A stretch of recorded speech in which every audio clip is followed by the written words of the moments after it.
Hello everyone, welcome back to Marvel's channel. Today's video is cleaning our gutter. We clean this gutter every fall season kay mauma na ang tig hagbongs or tigtagak sa mga dahon gikan sa kahoy. So mauna akong gibuhat karon nang limpyo mi kay nindot sad ang panahon unya gitabangan pud ko sa akong anak nga si Wyatt. It's a good day to clean up the gutter, especially this kind of weather.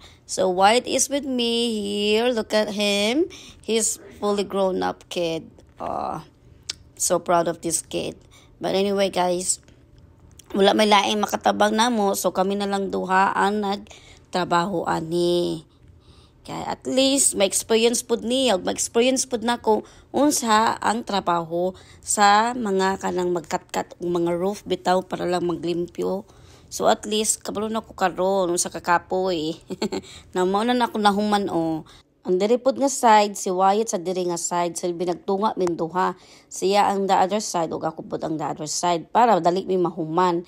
So tanawa ra gud ako ang anak sus kabuotan na lang jud. May gani kay nabuotan karong panahon na natabangan pud ko niya. So mauna iyang agi. Human naman mi og pang pick up sa mga dahon. So karon na sa gi-sprayhan na pod sa akong anak ang gutter. Kuha na siya para na sa mga yuta nga nabilin. Tanawa ra gud si Rado. Mura jud correct mo siya ang supervisor kay di man siya kakat-kat diri sa ibabaw. So siya na lang ang nag-supervise sa mua. Mao na yang agi tanawa guys Ayaw mo kabalakan ng tubig nga na-stack diha kay ma-drain naman na siya kay na may drainage dira sa kilid sa mong balay. This is the following day. So after that na nagtrabaho mi sa ang roof, narinig mi diri sa yard waste diri sa Norfolk. This is more on likely like mga waste product nga like mga trees, mga dahon, mga yuta, ikuan na sila i-compose na nila diri, mga compost waste ni sila. Nya isagregate na siya guys. Lahi ang yuta nga para mahimong fertilize, nya lahi po tong mga kahoy, puros na kahoy. Nya lahi po tong puros ra yuta, nya lahi po tong puros ra mga dahon-dahon ug ang lahi po tong mga bato-bato. So mao ni diri ang among giarian karon. Nangari mi diri among giunang ari is ang mga sticks. Kaya mo ilabay ang mga sticks.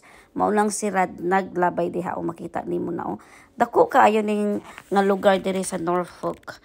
Diri na kasagaan ipanglabay ang ilahang mga yard waste. Libre ni siya diri guys. Pwede nimo na ipanglabay nga walay kuan, walay bayad.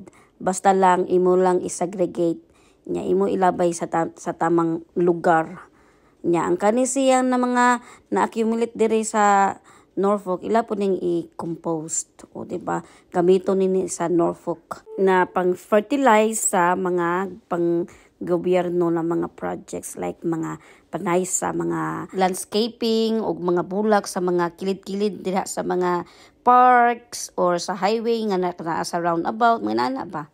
But anyway, so karon naglabay na sa misa mo ang mga dahon-dahon mao ni among nang kulikta gahapon sa roof namo. So diri namo gilabay. Karon ako sang turno kay sige ra kog yawit diri, wala pa koy naagi. So ako na sad ang naglabay ani. Puli-puli ra pod minirad para sa taon ibigin ba char. Para naasad ko na contribute kunuhay. Nadugay pa jud ko pag-abri aning garbage bag kay tungod na nagligyas akong kamot unya. Daghan pa jud kaayo siya. But anyway guys, mauna na siya, mauna na ang last bag nga akong naabrihan. So look at this. Hold on. Okay. Close.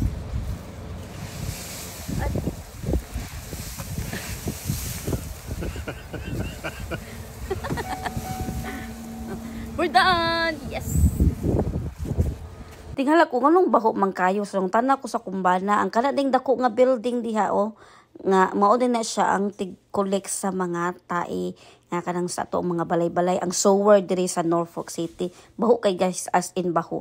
But anyways, giari na pud minamo ang kaning garbage dump nga building diri nga kung kita ka na mga dagko nga truck nga nagkulik sa inyong mga basura, mauni sila.